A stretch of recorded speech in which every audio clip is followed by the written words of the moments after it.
मेरा नाम यशस्वी है और आप देख रहे हैं इंडिया डिबेट 157। मैं अभी मौजूद है दिल्ली के जंतर मंतर पर और यहाँ पर एक श्रद्धांजलि सभा का आयोजन हुआ है। जो मणिपुर में कुकी जनजाति के लोग थे उनके साथ जो वायलेंस हुआ था, जो उनके साथ हिंसा हुआ था, उसको लगभग 1 साल हो चुके हैं। पिछले साल 3 मई से मणिपुर में हिंसा शुरू होना स्टार्ट हुआ था और आज 3 मई 2024 आ गया है। लगभग 1 साल हो चुके हैं, लेकिन अभी भी जो मणिपुर में हिंसा का स्थिति है वो शांति में तब्दील नहीं हुआ है। जो हमारे देश के प्रधानमंत्री है उनका कोई उस पर बयान नहीं आया अच्छे से, ना उधर की तरफ वो ध्यान दिए और ना ही हमारे देश की जो तमाम शीर्ष नेता हैं उनका ध्यान गया। तो आज लगभग 1 साल हो गए हैं उन सारे कुकी लोगों को शहीद हुए, जिसके जिनको याद करने के लिए, जिनको श्रद्धांजलि देने के लिए ये आयोजन हुआ था।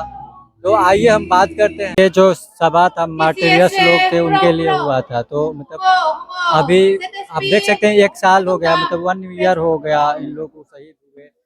तो इसके ऊपर आप लोग क्या कहेंगे? कि आप जैसे देख सकते हैं कि सेंटर ने और ये स्टेट गवर्नमेंट ने हमें इग्नोर किया है, हमें हमारे पर ध्यान नहीं दे रहे। इसी वजह से ये 1 साल तक चलता आ रहा है। जैसे कि आप देख सकते हैं अब तक वहाँ पे शांति नहीं है। हम लोग लैंड ज़मीन के हिसाब से हम अलग हो चुके हैं, लेकिन सेपरेट एडमिनिस्ट्रेशन, हमें अलग कानून से हमें सेपरेट नहीं करा गया है। क्योंकि अब हम इतने अन्याय, इतने एट्रोसिटीज होने के बाद भी हम साथ नहीं रह सकते। तो आप देख सकते हैं कि 1 साल तक गवर्नमेंट ने हमें कैसे इग्नोर कर रखा है और इसी वजह से हम कब से मांगते आ रहे हैं कि सेपरेट एडमिनिस्ट्रेशन दीजिए, हमें अलग कर दीजिए। एक जो अभी इलेक्शन का जो टाइम चल रहा था, एक होप होता है कि इलेक्शन में लोग हमारी बातें सुनेंगे, लेकिन हम देख सकते हैं कि जब इलेक्शन के टाइम जो खबरें मणिपुर से आ रही थी उस टाइम भी बहुत सारे वायलेंस हुए थे। तो उस पर आप मतलब क्या? ये तो मतलब देख सकते हैं कि जैसे हम जनजातियों या आदिवासियों का कैसे ये लोग हमें इग्नोर कर रहे हैं। हमारी इनका हमारा ओपिनियन जो है, हमारी जो हालातें हैं उनके लिए कुछ भी नहीं है। ये दिख सकता है कि जैसे कि अमित शाह जी आए थे हमारे यहाँ पे, लेकिन उसके बाद भी वहाँ पे कितने सारे अन्याय हुए थे। आप न्यूज़ देखेंगे, आप वीडियोस देखेंगे, आपको पता चल जाएगा। अ, जो मौजूदा सरकार है, प्रधानमंत्री जी हो गए, अमित शाह गए मणिपुर में, लेकिन कोई बड़ी चर्चा उस पर नहीं की जो मणिपुर हिंसा है उसके ऊपर। अगर इस बार जो इलेक्शन है उसमें फिर से अगर यही सरकार दोबारा आती है तो आप लोग मतलब इसको किस तरह से देखेंगे और आपको क्या लगता है कि आप लोगों के लिए न्याय मिल पाएगा? मणिपुर में जो हिंसा फैली हुई है उसमें शांति स्थापित हो पाएगा? कानून, गवर्नमेंट, पार्टी कोई भी आए, हम बस चाहते हैं कि हमारे साथ न्याय हो। अब तक 1 साल तक हम इंतजार करते आ रहे हैं, लेकिन हमारे साथ कुछ नहीं हुआ है। जो हमारी जो मांगे हैं वो पूरी नहीं हुई है। तो जो भी आए, हम बस चाहते हैं कि न्याय हो। अब तक 1 साल तक उन्होंने कुछ किया नहीं है, तो वो आपके जजमेंट पे मैं रखना चाहती हूँ। हम कुछ कह नहीं सकते इस बारे में, लेकिन अगर वो फिर से आए तो हम चाहते हैं कि बस हमारे लोगों के साथ न्याय हो। हमारी जो ज़मीन है हमसे छीनी ना जाए ज़बरदस्ती, हमारे जो लोग हैं उनको मारी ना जाए। आज यहाँ आए हुए सभी बहादुर दोस्तों को प्रगतिशील महिला संगठन अपना क्रांतिकारी अभिनंदन पेश करता है। साथियों, सबसे पहले 3 मई से शुरू हुआ जो दौर है उसमें वो सब साथी जिन्होंने अपनी जान गंवाई, उनके प्रति प्रगतिशील महिला संगठन अपनी हार्दिक दुख और श्रद्धांजलि व्यक्त करता है। हम अपनी सांत्वना, अपनी सॉलिडेरिटी, अपनी एकजुटता उन तमाम दोस्तों, उन तमाम साथियों, उन तमाम महिलाओं, उन तमाम नौजवानों के साथ व्यक्त करते हैं जिन्होंने इस पूरे दौर में अपने घरों को खोया, अपने अपनों को खोया, अपनी जमीन को खोया। और हम कहना चाहते हैं, हम फिर से एकजुटता कहना चाहते हैं, एकजुटता दोहराना चाहते हैं उन संघर्षों के साथ जो सब तकलीफों को झेलते हुए, सब दुखों,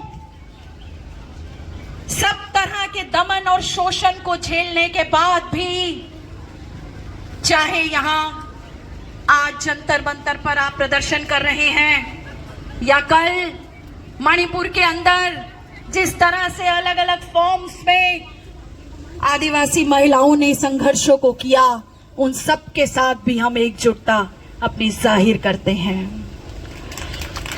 और केवल अपने संघर्षों के द्वारा ही हमने जो भी अपने लिए कानून लिखवाए, वो चाहे फॉरेस्ट राइट एक्ट का सवाल है, चाहे वो पैसा का सवाल है, हमने लड़ करके अपने संघर्षों के द्वारा ही हमने अपने पक्ष में आदिवासियों के जल, जंगल, जमीन के ऊपर जो हक है, हमने वो कानून लिखवाए हैं। और उन लिखे हुए कानूनों को लागू करवाने के लिए जब जब हमारे मिनरल रिसोर्सेज को, जब हमारे जमीन को, जब हमारे जंगलों को हमसे छीनने की कोशिशें की गई हैं, और इन छीनने की कोशिशों के तहत जिस भी तरह से हमको विभक्त करने वाली ताकतों ने अपने अपने रोल को अदा किया है, लेकिन हम आदिवासी नौजवानों ने, हम आदिवासी महिलाओं ने, हम आदिवासियों ने अपने जंगलों के अंदर से सामूहिक संघर्षों को खड़ा करके इन ताकतों को शिकस्त दी है और लगातार देते रहेंगे। ये हमारा इतिहास है जो अभी भी और लगातार जारी रहेगा दोस्तों और साथियों।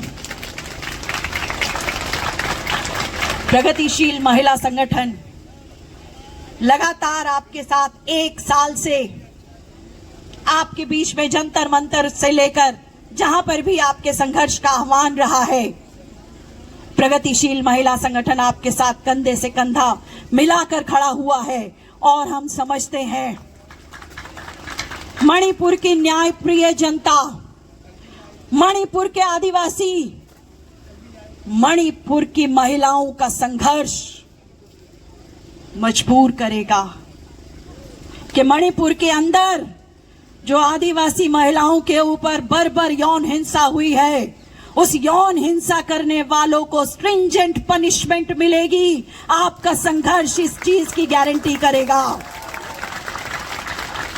हम समझते हैं पूरा मणिपुर की न्याय प्रिय, संघर्ष प्रिय जनता समझेगी और उन ताकतों को शिकस्त देगी जो अपने फायदे के लिए हमको किसी रूप में बांटने की लगातार चेष्टा करेंगे। लेकिन हम अपनी संघर्षों की एकता से, हम अपने आदिवासियों के जल, जंगल, जमीन को बचाने के और हमको बांटने वाली ताकतों के वास्तविक मंसूबों को समझने की पूरी कोशिश मणिपुर की न्याय प्रिय, संघर्ष प्रिय जनता करेगी।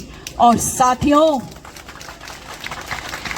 हम समझते हैं सच के लिए, न्याय के लिए जो आपका संघर्ष है, मणिपुर के आदिवासियों, मणिपुर की महिलाओं का जो संघर्ष है, मणिपुर की न्याय प्रिय जनता का संघर्ष है, अंततः उसकी जीत होगी। और आपके संघर्ष में हम हमेशा कंधे से कंधा मिलाकर खड़े हैं। धन्यवाद साथियों।